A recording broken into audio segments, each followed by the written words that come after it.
வந்து 9 புத்திகளை பத்தி பாத்துட்டு இருக்கோம் இல்லையா? இப்ப அடுத்தது வந்து செவ்வாய் புத்தி எப்படி இருக்கும் சந்திர திசையில? சந்திர திசையில செவ்வாய் புத்தி. ஏன்னா ஒருத்தர் ஜாதகம் பார்க்க வந்தாங்கன்னா சந்திர திசையில செவ்வாய் புத்தி எனக்கு நடக்குதுங்க, அதுக்கு என்ன பரிகாரம் செய்யலாம் அப்படின்னு ஒரு சில பேர் கேட்பாங்க. அது வந்து நீங்க ஃபர்ஸ்ட் பார்த்த உடனே ஜாதகத்தை பார்த்தது என்ன சொல்ல போறீங்க? ஆமாமாங்க.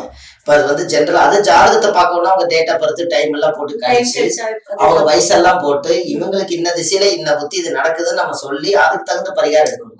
அதை அவங்க நேர்ல ஜாதகம் பார்க்க வந்தாங்கன்னா நாங்க சொல்லுவோம். ஆமா. இப்ப என்னன்னு கேட்டீங்கன்னா அவங்களுக்கு நடந்துட்டு இருக்கிறது இப்ப கம்ப்யூட்டர் ஜாதகம் நிறைய இருக்குது. இப்ப யாராவது பார்த்தாங்கன்னா அவங்களுக்கு அது மார்க் பண்ணி சந்திர திசையில செவ்வாய் புத்தி எனக்கு நடக்குதுங்க, நீங்க என்ன சொல்ல வர்றீங்க அப்படிங்கறத அவங்க கொஞ்சம் எதிர்பார்ப்பாங்க. இப்ப நம்ம என்ன சொல்ல வர அப்படின்னு கேட்டீங்கன்னா சந்திர திசையில செவ்வாய் புத்தி நடக்குது அப்படின்னா செவ்வாயினாலே உடனே நம்ம எங்க போயிடுறோம்? செவ்வாயினாலே முருகனுடைய ஆலயத்துக்கு போயிடும். ஆமா. அப்போ செவ்வாய் என்பது செவ்வரளி மாலை. இப்போ பழனி முருகன் கோயில்ல போய் செவ்வரளி மாலை வாங்கி போட்டு அவங்க பேர்ல அர்ச்சனை பண்ணி பழனி முருகரை 3 முறை சுத்தி வந்து ஒரு அன்னதானம் பண்ணிட்டு வந்தாங்கன்னா அவங்களுக்கு இந்த சந்திர திசையில செவ்வாய் புத்தி நல்லா வேலை செய்யும். சரிங்களா? சிம்பிளான பரிகாரம். பிளஸ் அவங்க அந்த இடத்துக்கு போயிட்டு அங்க ஒரு வைப்ரேஷன் இருக்கு இல்லைங்களா? செவ்வாயோட ஆதிக்கம் பழனி. அப்போ அங்க என்ன அப்படின்னு கேட்டீங்கன்னா அந்த இடத்துல ஒரு இறையருள் சக்தி டைரக்டா இறங்குது. அப்போ அந்த சக்தி இந்த ஜாதகருக்கு வந்து இவங்க அங்க போகும்போது அது அவங்களுக்கு ஆக்டிவேட் ஆகுது. அப்ப இதுக்குத்தான் அதை வந்து அவங்க எதிர்பார்க்கறாங்க. அப்ப பழனியில வந்து ஒரு நாளைக்கு ஒரு 1000, 2000, 10,000 பேருக்கு மேல போறாங்க. அவங்களோட பாதம் எல்லாம் அந்த சாமி கிட்ட வந்து நிறைய பட்டு போகுது. அந்த பாதத்தை எல்லாம் போய் படும்போது இவங்க அந்த இடத்துக்கு போகும்போது என்னன்னா இவங்களுக்கு அந்த வைப்ரேஷன் வாங்கிட்டு வர்றதுனால இந்த சாமியும் குளிர்ச்சி பண்ணிட்டு வர்றதுனால இவங்களுக்கு அந்த காரியம் சக்சஸ் ஆயிடும். பழனி முருகர் தான் மெயின். இப்ப அதுல இன்னொன்னு என்னன்னா உங்களுக்கு செவ்வாய் வந்து துவரம் பருப்பு. இப்ப தானியத்தை கூட நீங்க எடுத்துக்கணும். ஆமாங்க. இன்னொரு பரிகாரம் என்னன்னா தானியத்தை கூட எடுத்துக்கணும்.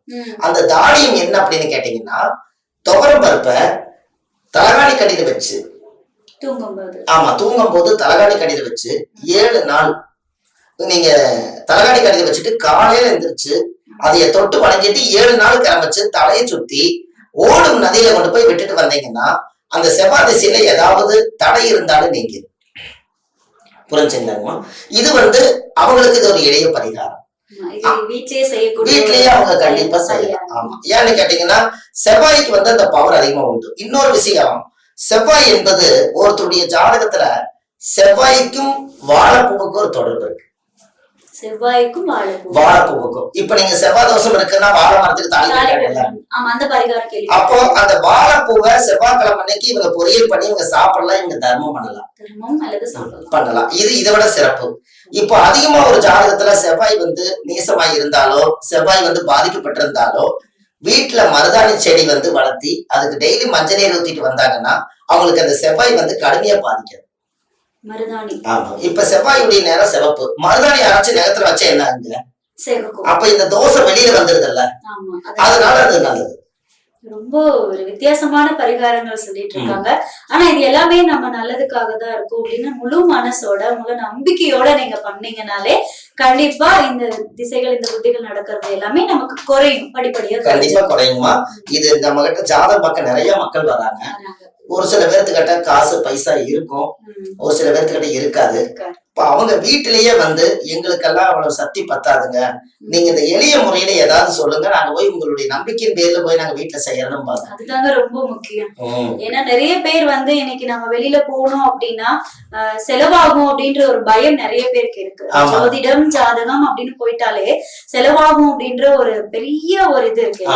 ஏன்னு கேட்டீங்கன்னா இனி உள்ள காலத்துல வரவங்கிட்ட ஜாதகம் பார்க்க வர்றதும் கூட நம்மகிட்ட நிறைய சொல்லுவாங்க, நான் கடன் வாங்கிட்டு ஜாதகம் பார்க்க வந்திருக்கேனுங்க, நீங்க நல்லா சொல்றீங்கிறது எனக்கு தெரியுது, ஆனா என்னால வந்து காசு இல்லாதனாலதான் இவ்வளவு நாள் வரல, என்னுடைய நிலைமை என் ஜாதகத்தை நீங்க பார்த்தாலே தெரியும், அந்த ஜாதகத்துல அவ்வளவு கஷ்டத்தையும் கொடுமையும் அனுபவிச்சுட்டு இருக்கேன், அதனால எனக்கு தெரிஞ்சவர் ஒருத்தர் வந்து நீ இந்த இடத்துக்கு போ, நான் வேணாலும் பணம் கொடுக்குறேன், நீ போய் உன் ஜாதகத்தை பார்த்துட்டு வா அப்படின்னு அவர் கடன் வாங்கிட்டு வந்தாலும் அவர் மனசார என்கிட்ட சொன்னவங்க எல்லாம் நிறைய உண்டு.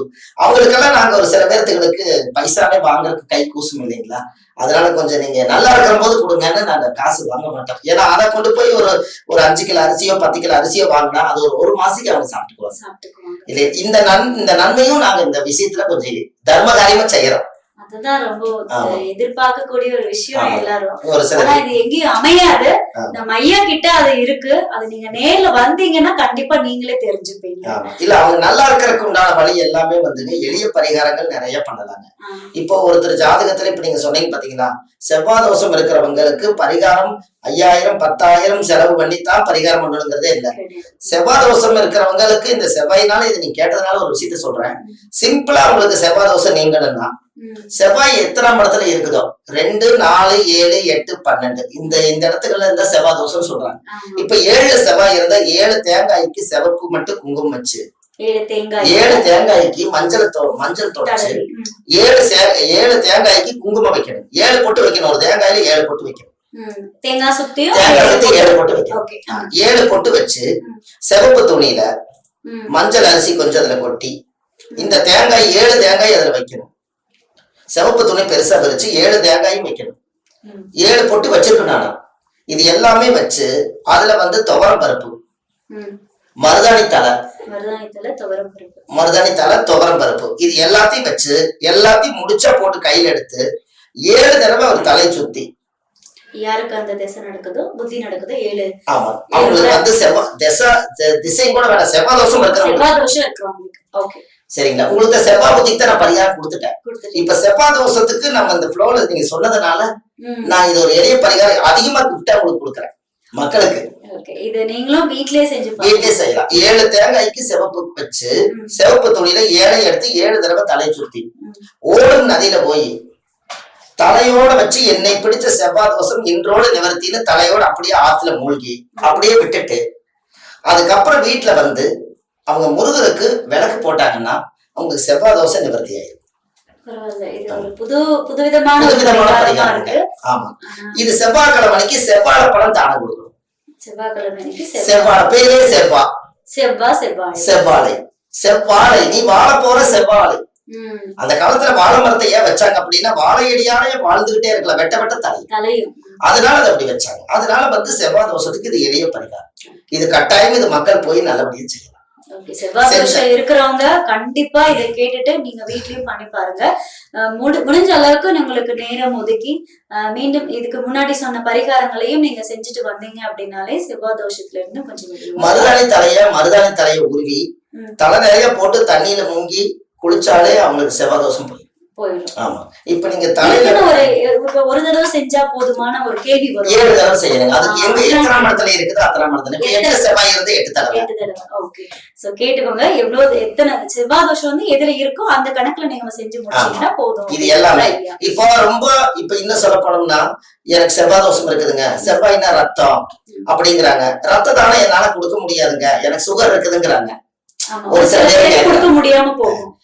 மாமிசம் சாப்பிடக்கூடியவங்க இருப்பாங்க இல்லைங்களா, அவங்களுக்கு ஆட்டு ரத்தம் இருக்குல்ல அது விலைக்கு வாங்கி தானம் கொடுத்தா அந்த தோஷம் போயிடும். ஆட்டு ரத்தம், ஆட்டு பிளட். ஆமா ஏன்னா செவ்வாயோட வீடுதான் மேசம், அதுக்கும் செவ்வாயோட வீடு அதுவும் ஆடுதான், அது ஆட்டோட வீடுதான். அதனால ஆட்டு ரத்தம் வந்து மாமிசம் சாப்பிடுறவங்களுக்கு நீங்க ஒரு நாள் ஞாயிற்றுக்கிழமை நாள் போடுவாங்க. அதை வாங்கி இன்னொருத்தருக்கு செவ்வாய்க்கிழமைக்கு நீங்க தானம் பண்ணால உங்க வீட்டுல இருக்கிற செவ்வாய் தோஷம் வெளியே போயிடும். இதெல்லாமே வந்து சிம்பிளான ஒரு எளிய ஒரு பரிகாரமா தெரிஞ்சாலும் வெளியே உங்களுக்கு அப்படிங்க செலவும் உங்களுக்கு அதிகமா வராது. மெயினா நம்ம எப்பவுமே ஒரு கோயில் குளம் போகணும் அப்படின்னாலுமே நமக்கு கோயில் குளத்துக்கு போறதுக்கு உண்டான செலவு எவ்வளவா இருக்கும், கொஞ்சம் தான். அதே லெவல்ல தான் உங்களுக்கு பரிகாரங்களும் சொல்லிட்டு இருக்காரு ஐயா.